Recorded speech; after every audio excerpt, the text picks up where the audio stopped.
Miaraba atsika rehetra tratran'ity androany ity indray, manasanao ara hiaraka hivavaka isika tompoko. Ry Andriamanitra raitsaro,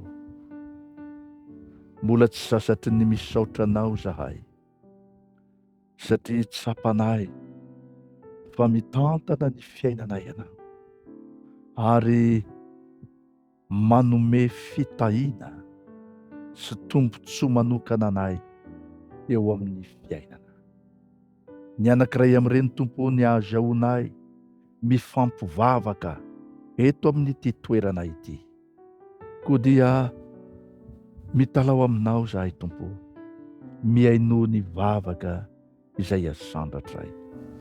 Amin'ity androany ity zahay tompo malala, dia mitalao aminao mivavaka manokana ho an'ireo voafonja. Tompo tsaro, misy antony maro samihafa no mahatonga ireny olona ireny eny amin'izany toerana izany. Tsy fantatray ho an'ny tsirairay avy ny atsipiriany, fa ankehitriny zahay dia manonona vavaka ho azy ireo rehetra ireo. Omeo ny fahendrena avy amin'ny ao ireo tsy ninina no nahatongavana teny, ao kosa ireo vokatry ny endrikendrika, ao ireo vokatry ny atao mihitsy na inona tompo malala antony, dia mangataka anao aho, ny fanahinao ane hamangy ireny voafonja ireny, ka ho toerana ahazahoan'izy ireo mandray ny asan'ny fanahinao masina, ahazahoan'izy ireo mandray lesona ara-panahy lehibe, ka ho tena fanarenana tokoa izay tsy nety rehetra natao. Handehanan'izy ireo ho amin'ny lalam-piainana vaovao, ary indrindraindrindra ny ananany faherezana ka hiankinany tanteraka ary hanankinany tanteraka ny fiainany ho eo aminao. Mangataka anao zahay tompo, ny toe-po, ny toe-tsaina dia mba ovaovane noho ny fiasan'ny fanahinao masina. Mangataka anao zahay, ireo voafonja ireo mba ho lavitry ny fahazarana ratsy, fa hiantehitra sy hitady anao kosa, satria eo aminao irery ihany no misy ny famonjena.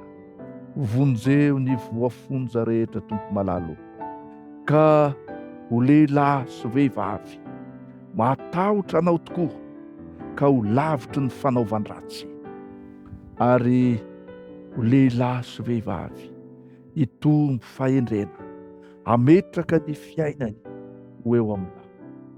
Izany vavaka izany dia tononinay sy angatahanay ny mba hidirana ho an-tsehatra, ka tonga ny voafonja rehetra ho voaharina eo amin'ny toe-panahy sy ny toe-tsaina ary ny fahazara-piainana manontolo.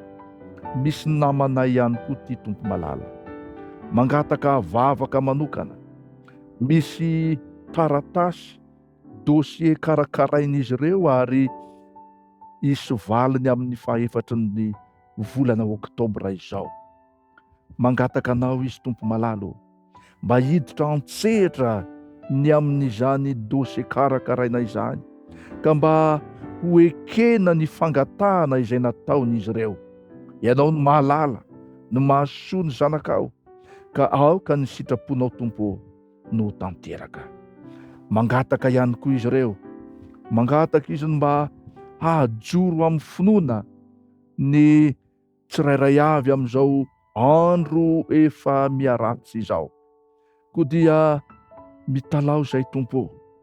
Eny, aoka tokoa hifikitra aminao ny tsirairay avy, na toy inona famelezan'ny ratsy, na toy inona fankapanahy, dia hifikitra sy hamikitra anao zahay Jesosy eo.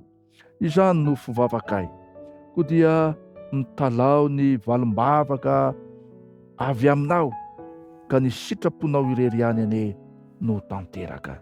Misaotra ray malalo. Amen.